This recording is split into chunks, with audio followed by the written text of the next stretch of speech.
Buenas tardes, mi nombre es María Valentina Ventícola de segundo C del Colegio Américo Vespucio y el tema que yo voy a exponer en este video es el ocaso medieval. Yo voy a empezar diciendo que eran los burgos. Eran un tipo de fortaleza creada por los nobles en tierras fronterizas o en posiciones estratégicas y comenzarían a instalarse comercios y mercaderes ambulantes, los cuales se convirtieron en pequeños sectores comerciales en las aldeas y luego en ciudades que no dependían de ningún tipo de feudo. Y en estos tiempos empezó a aumentarse las poblaciones por la llegada de los inmigrantes que buscaban en las ciudades con mejores condiciones de vida, trabajo y una mayor libertad y diversión. Después voy a seguir con los elementos que renacieron al comercio y los productos que se intercambiaban. Lo que revolucionó, por así, o sea, lo que renació el comercio, fueron las apariciones de ferias donde los comerciantes y artesanos se reunían para vender, adquirir y adquirir cosas de otros comerciantes también. Era un comercio de larga distancia. Tomaba entre 3 a 6 meses de la manera en la que ellos manejaban. Ellos se manejaban en barcos, los cuales iban de ciudad en ciudad, iban vendiendo y comprando. Por ejemplo, partían de Florencia, no sé si estaría diciendo bien, partían de Florencia, iban a Milán y en Milán vendían los productos que compraron en Florencia y compraban productos de Milán y eso lo iban vendiendo a las siguientes ciudades hasta llegar a su propio destino. Y también lo que lo revolucionó fue la moneda y los nuevos medios de pago. La burguesía en la época medieval no tenía ningún tipo de rol específico, no eran guerreros como la nobleza, no eran reyes, tampoco no oraban por la salvación de las almas como era la iglesia, y tampoco trabajaban la tierra. Por así decirlo, era un nuevo sector que no debía pagar tributos a el rey, por así decirlo, en las ciudades.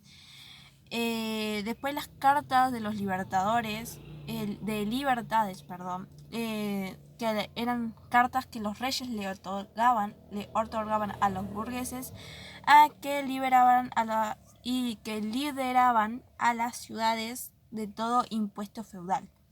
O sea que los feudos ya no empezarían a existir, empezarían a conocerse ya más como ciudades como tal.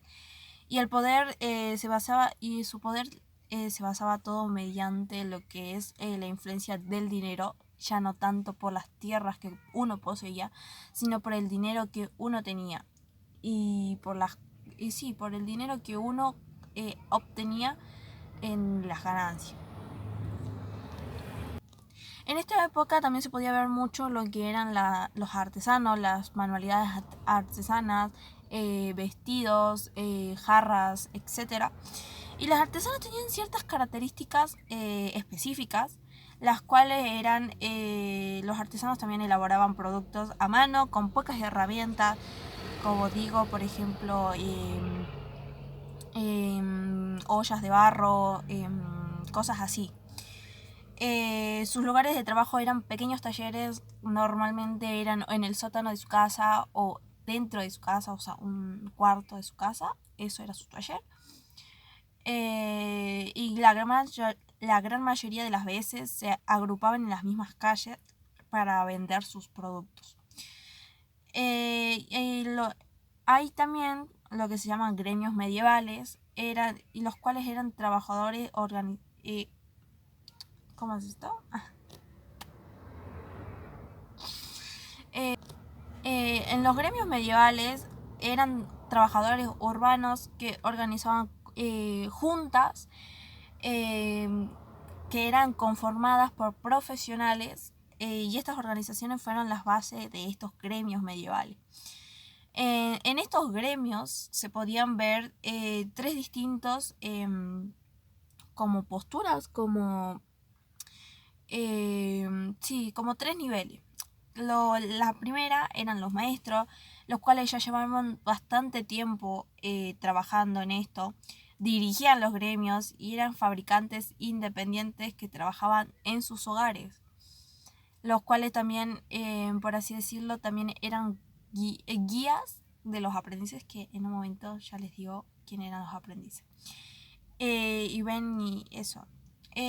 Los oficiales, a quienes se le pagaba por día por ayudar en las tareas. O sea, eran personas, por así decirlo, como hoy se lo conoce, creería que sería así, no sé si estaría equivocada. Serían como las personas ama de casa y así. Bueno, ellos se lo pagaba por día para que ayuden en la limpieza o en la creación de algunas y de algunas piezas, y los aprendices, que eran niños que estaban bajo la custodia de los maestros, y ellos recogían la información y el aprendizaje que le enseñaban los maestros. Ay, me agarré, perdón. Y ¿cómo es esto? Y ellos aspiraban en un futuro a ser como el maestro, o sea, como lo que le estaba enseñando el maestro. Y eso sería todo de mi presentación. Que tenga buenas tardes, profesor.